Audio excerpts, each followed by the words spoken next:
Saya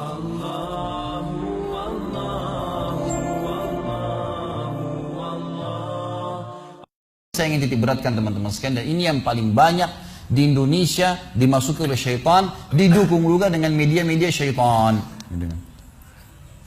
Masalah pintu takut. Takut. Kenapa dukun-dukun itu kalau kita masuk ke tempatnya selalu gelap, ada tengkorak, remang-remang. Karena antum harus takut dulu. Kalau ada rasa takut, bisa dikuasai sama dia. Tapi kalau tidak takut gak bisa. Orang yang mau dihipnotis, kalau akidahnya benar gak bisa dihipnotis tuh. Syaitannya gak berani. Gitu kan? Dan ini kita harus hati-hati teman-teman sekalian, karena pintu takut ini selalu ditunggang oleh syaitan. Saya kasih contoh begini. Kalau ada satu rumah di Indonesia ini, anggap di Bali sinilah, karena antum lagi di Bali. Ada satu rumah teman-teman sekalian, di situ ada orang bunuh diri, gantung diri. Kira-kira mau beli rumahnya nggak? Jawab jujur ya. Kenapa nggak mau? Hah? Setelah saya jelaskan malam ini, beli besok ya. Diskonnya buat saya. Baik. Banyak orang jawabannya takut. Kenapa takut? Ada ruh gentayangan.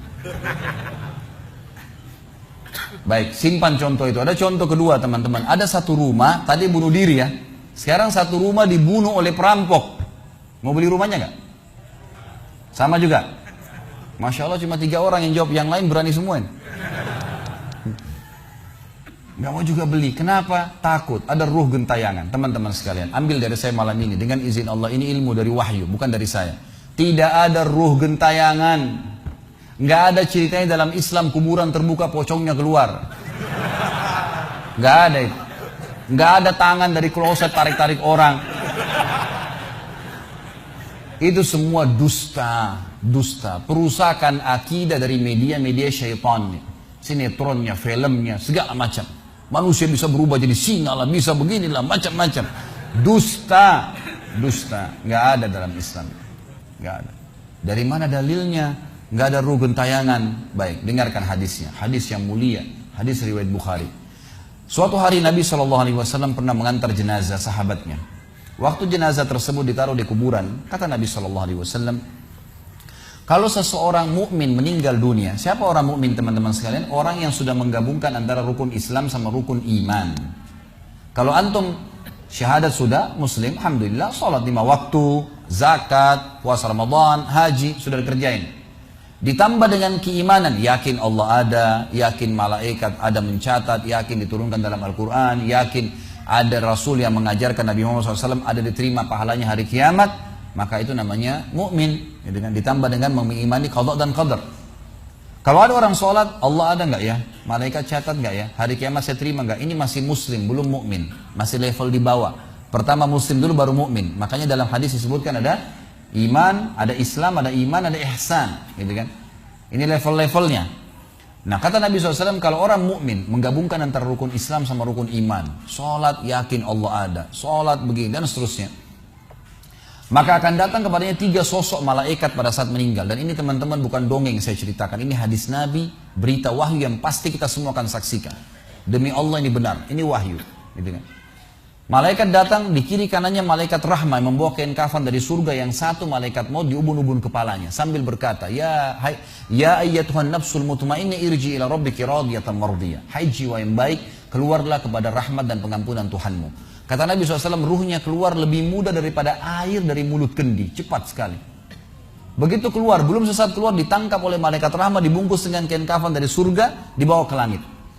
Begitu dibawa ke langit, menembus 7 lapis langit, semua malaikat-malaikat di atas langit sana berkata, ruhnya siapa ini? Sungguh mulia ruh ini. Kenapa? Kata Nabi SAW, karena ruh itu mengeluarkan bau yang lebih wangi daripada bau kasturi.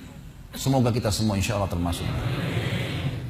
Maka kata Nabi SAW, malaikat rahmah mengatakan ini fulan bin fulan, namanya yang paling mulia di dunia. Lalu kemudian ditembuskan sampai langit ke-7, lalu kemudian terdengar suara dari langit ke-7. Allah Azza wa Jalla berkata, catatkan hambaku termasuk penghuni surga, kembalikan dia di dunia, di sana saya ciptakan, di sana pula saya akan bangkitkan. Diantar ruhnya bersamaan jasadnya diantar oleh kerabatnya. Baru 3 langkah mereka jalan dia masih bisa. Ruh ini masih mendengarkan suara sendal mereka. Lalu malaikat datang mendudukkan dia lalu berkata, siapa Tuhanmu, siapa nabimu, apa kitabmu. Lalu dia kalau orang beriman kata Nabi SAW, Allah berfirman, yuthabbitullahu alladhina amanu bil qawli tsabit fil hayatid dunya fil akhirah. Allah akan tetapkan jawaban lisan orang-orang beriman di dunia. Kalau dia belajari agama ini lalu ditanya kenapa kau sholat, kenapa kau puasa, dia akan punya jawaban dari wahyu. Dan di akhirat kata ulama tafsir adalah yang dimaksud pertanyaan mungkar nakir atau malaikat di kuburan. Ringkas cerita adalah dia akan menjawab Tuhanku Allah, Nabiku Muhammad, kitabku Al-Quran. Pada saat dia jawab jawaban itu teman-teman sekalian, maka tiba-tiba saja kata Nabi SAW, malaikat tersebut membukakan baginya pintu neraka. Azab, siksaan, orang teriak-teriak, api yang berkobar-kobar, dia ketakutan. Kata malaikat, lihat dari apa Allah selamatkan dirimu. Karena kau beriman, kau nggak jadi masuk sini, ditutup. Supaya dia tahu nih, kalau dia berbuat salah akan masuk situ, ditutup. Dibuka pintu surga, dayang-dayang, permadani, istana yang luas, luar biasa. Dia gembira. Lalu kata malaikat, kau akan masuk di sini. Maka si mayit tersebut pun berdoa mengatakan, ya Allah cepatkan waktu, karena aku ingin masuk ke dalam surgaku. Lalu datang di sebelahnya orang yang tampangnya gagah, badannya bersih, wangi, saking sempurnanya kata jenazah ini. Ruh ini berkata, siapa kamu ini? Sungguh sempurna ciptaan Allah pada dirimu. Maka dia berkata, diam dulu. Maka dia berkata, gitu kan? Dia berkata, saya amal soleh akan menemani kau sampai hari kiamat. Insya Allah setelah riwayat ini kita sholat. Saya amal soleh akan menemani kau sampai hari kiamat. Maka kata Nabi SAW terdengar suara, ya Allahu alam di sini disebutkan Allah atau malaikatnya, tapi yang jelas menyampaikan dari Allah Subhanahu Wa Taala, lapangkan kuburan hambaku ini seluas pandangan matanya dan bukakanlah pintu surga baginya setiap pagi dan petang dia melihat. Maka jadilah kuburannya taman dari taman surga sampai hari kebangkitan. Baik. Sebaliknya kata Nabi SAW, kalau orang fasik, siapa tadi fasik? Muslim yang masih berbuat maksiat. Teman-teman hati-hati. Jangan kena mengandalkan sudah syahadat kemudian bebas berbuat dosa. Hati-hati. Fasik dan orang kafir proses matinya sama. Kata Nabi SAW, orang fasik dan orang kafir akan datang kepadanya 3 malaikat. 2 malaikat azab di kiri kanannya, 1 malaikat maut di bunuh-bunuh kepalanya yang berkata, hai jiwa yang busuk, keluar kepada kemurkaan Tuhanmu. Maka ruhnya berantakan di tubuhnya, tidak berani keluar. Lalu malaikat maut menariknya dengan keras. Ibaratnya seperti bulu domba yang dibasahkan, dililitkan di pohon berduri, lalu ditarik dengan keras sehingga berantakan bulu domba itu. Keluar, belum sesaat keluar ditangkap oleh malaikat azab, dibungkus dengan kain kafan dari neraka, dibawa. Baru langit pertama nggak dibukain pintu oleh para malaikat. Lalu malaikat langit berkata, siapa ruh ini? Sungguh buruk ruh ini. Kenapa? Kata Nabi SAW, karena ruh itu mengeluarkan bau yang lebih busuk daripada bau bangkai. Wa na'udzubillah. Lalu malaikat azab membawa mengatakan, ini ruhnya fulan bin fulan. Ya. Orang yang disebutkan nama paling buruk di dunia. Lalu terdengar suara dari langit. Allah berkata, catatkan hambaku ini termasuk penghuni neraka. Di sana, kembalikan dia di dunia, di sana saya ciptakan, di sana pula saya akan bangkitkan. Di antara ruhnya bersamaan pengantarnya mengantar jenazahnya. Begitu masuk dan 3 langkah. Ya. Orang-orang mengantarnya lewat, malaikat datang mendudukkan dia mengatakan siapa Tuhanmu, siapa nabimu, apa kitabmu. Walaupun muslim, rekam baik-baik ini. Ya. Lahir dalam keadaan Islam, sesekali sholat, fasik, masih banyak masih tidak tobat sebelum meninggal, sama. Jawabannya kata Nabi SAW dengan orang kafir, innama aqulu kama kana yaqulun nas. Saya nggak tahu, saya cuma ikut-ikut dulu orang bilang apa, nggak bisa jawab. Lalu kemudian dibukakan baginya pintu surga, dayang-dayang, permadani, istana, pemandangan yang luar biasa, gitu kan? Maka dia kagum, kata malaikat, lihat dari apa kau haramkan dirimu. Dulu kau bisa masuk sini, tapi kau tidak mau, ditutup. Dibuka pintu neraka, azab, siksaan, orang dipotong, teriak-teriak kesakitan. Lalu dia ketakutan, kata malaikat, ini tempat kau selamanya, kau tidak akan bisa lari. Maka dia berdoa mengatakan, ya Allah jangan kau cepatkan waktu karena aku tidak ingin masuk ke dalam nerakaku. Lalu datang di sebelahnya orang yang buruk tampangnya, bau badannya nggak enak. Lalu saking buruknya kata jenazah ini, kata ruh ini, siapa kamu ini? Pergi dari saya, sungguh buruk ciptaan Allah pada dirimu. Maka dia mengatakan, tidak, saya amal burukmu yang akan menemani kau sampai hari kiamat. Lalu dalam penutupan hadis Bukhari ada 2 riwayat. Yang pertama, Allah Azza wa Jal ya, mengirim kepadanya malaikat yang tidak punya penglihatan dan pendengaran. Allahu alam bagaimana ini? Yang membawa sebuah besi. Yang kalau besi itu seluruh jin dan manusia bersatu, mau membalik saja mereka tidak mampu. Bayangkan seluruh jin, miliaran, seluruh manusia miliaran, balik saja mereka tidak mampu. Ini saking kuatnya malaikat tersebut. maka menghantamkan ke tubuh orang ini hancur, diutuhkan kembali lagi. Begitu terus sampai hari kiamat. Riwayat yang kedua mengatakan Allah Azza wa Jalla membuat dinding kuburannya merengut tubuhnya, menjepit tubuhnya sampai seperti ini tulang rusuknya. Kembali lagi. Kata ulama hadis digabungkan keduanya, dipukul sambil diremukkan, dikembalikan lagi. Begitu terus sampai hari kiamat.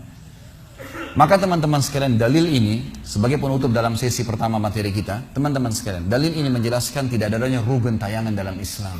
Gak ada. Kita tarik ke contoh tadi. Orang yang bunuh diri tadi berdosa besar bukan? Dosa besar. Berarti dia meninggal sekarang di kuburan lagi disiksa.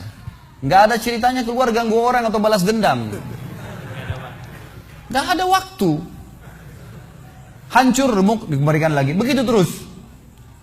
Kemudian juga sama. Orang tadi contoh kedua yang dibunuh sekeluarga. Kalau dia muslim maka dia mati syahid. Matinya mulia bukan? Mulia. Berarti lagi nikmatin kuburannya taman dari taman surga. Nggak ada ceritanya tuh mereka keluar lagi ganggu orang. Jadi mulai sekarang beli rumah yang banyak dianggap keramat tuh. Bacain surah Al-Baqarah ada semua syaitannya tuh. Harus yakin dengan sabda Nabi SAW. Rumah yang dibaca surah Al-Baqarah tidak akan masuk syaitan. Nggak ada. Takut semua syaitan ini. Baik, kita tutup dengan kata-kata saya teman-teman sekalian. Lalu dari mana kalau saya beli rumah saya pernah dengar suara bayi di atas rumah, atap rumah saya. Saya pernah dengar suara cangkul di belakang rumah, pintu bunyi sendiri, gitu kan? Itu semua permainan syaitan yang ada di sekitar rumah itu, atau Anda yang bermasalah. Harus diruqyah.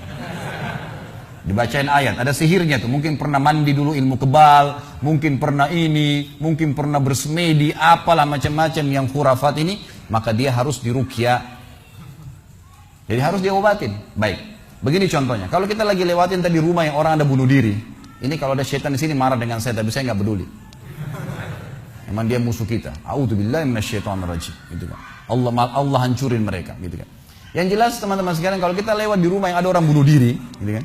Misal pagarnya 10 meter, begitu kita jalan 1 meter pertama, semua syaitan itu ngerumunin kita tuh. Tuh yang bunuh diri itu perempuan, matanya belalak, rambutnya panjang, keluar darah dari hidungnya, terus dibisikin. Orang yang takut, manusia yang takut, maka pada saat dia balik ke tempat yang tadi syaitan bisikin dia itu, dia lihat betul nanti perempuan tuh. Karena dia takut, jadi dia bisa lihat. Yang takut saja bisa lihat, yang tidak takut tidak bakal lihat. Makanya kalau ada temannya jalan di sebelah nggak takut, tanya, kau lihat nggak? Dia bilang nggak. Kalau dia bayangkan nenek-nenek, dia lihat nenek-nenek temannya. Permainan syaitan. Maka orang beriman mustahil melihat yang seperti itu. Nggak ada ceritanya. Atau dasarnya orang itu kena sihir tadi. Maka bisa melihat penampakan karena ada syaitan yang mengganggu dia, dan dia dasarnya membuka diri untuk itu. Makanya harus ruqyah, obat. Gitu kan? Ada metode pengobatan, tentu bisa lihat di YouTube, ada ceramah saya, ruqyah syariah, ya, nama saya diketik, insya Allah ada tata cara yang sudah saya ajarkan caranya mengobatin itu. Tapi yang jelas itu semua permainan syaitan, teman-teman sekalian. Dan inilah poin pertama, pintu pertama untuk takut kepada Allah Subhanahu Wa Taala. Artinya semua selain Allah dalam makhluk jangan pernah takut dengan mereka. Syaitan pun yang biasa dianggap menakutkan bagi manusia itu dusta semua. Sampai sabda Nabi SAW mulia hadis Bukhari. Siapa yang membaca Bismillah, Bismillah, maka syaitan yang ada di sekitarnya menjadi kecil seperti lalat. Jadi orang yang gambarkan syaitan besar itu tidak benar semua. Kata Nabi SAW dalam hadis Bukhari yang lain, siapa yang mau masuk ke rumahnya, lalu dia baca Assalamualaikum, salam warahmatullahi wabarakatuh. Syaitan di sekitar rumahnya berkata kepada teman-temannya, tidak ada tempat nginap buat kalian malam ini. Salam saja sudah jadi benteng, nggak bisa masuk. Kalau dia makan dengan baca Bismillah, ya, dia baca Bismillah, maka syaitan berkata lagi sama teman-temannya, tidak ada makan malam buat kalian malam ini. Nggak bisa cuy. Dan syaitan tidak bisa membuka dan menembus tembok atau pintu manusia. Dusta semua itu tembus tembok, tembus pintu, dusta. Karena Nabi SAW yang bilang, syaitan tidak bisa membuka kembali pintu yang ditutup oleh manusia. Syaitan tidak bisa membalikkan, ya, panci yang sudah ditutup oleh manusia. Maka padamkanlah lampu kalian, tutuplah panci-panci kalian, karena syaitan bisa menunggangi makhluk yang lain. Sebagai penutup hadis Nabi SAW, pernah ada seorang sahabat membawa tikus ditangkap malam hari. Pada saat ditangkap tikus tersebut, lalu sahabatnya tidak bunuh, dipegang sama dia, dibawa ke masjid. Dia bilang, ya Rasulullah, ini tadi, ya, saya tangkap di rumah saya apa ini hewan ini? Boleh saya bunuh atau enggak? Kata Nabi SAW, jadi tikus itu sambil ditahan oleh sahabat, kebetulan Nabi SAW punya tikar yang dipakai sholat, di sebelahnya ada lilin kecil, minyak dengan api, gitu kan? Lalu tikus ini sementara Nabi SAW bicara sama sahabat, lepas, menyentuh ya lilin Nabi SAW, lalu tumpah minyaknya di sejadah, di tikarnya Nabi, terbakar. Kata Nabi SAW, sesungguhnya hewan ini fasiqah, fuaisiqah, buruk, boleh dibunuh, gitu kan. Dan syaitan menunggangi hewan seperti ini untuk membakar rumah-rumah kalian. Tapi mereka tidak bisa membakar langsung. Mereka cuma bisa menggunakan hewan yang kebetulan lewat dan seterusnya. Seperti misalnya syaitan bisa menggoda manusia lain untuk mengganggu kita, gitu kan. Tapi untuk dia langsung tidak ada ceritanya. Itu semua tidak benar, teman-teman sekalian. Insya Allah.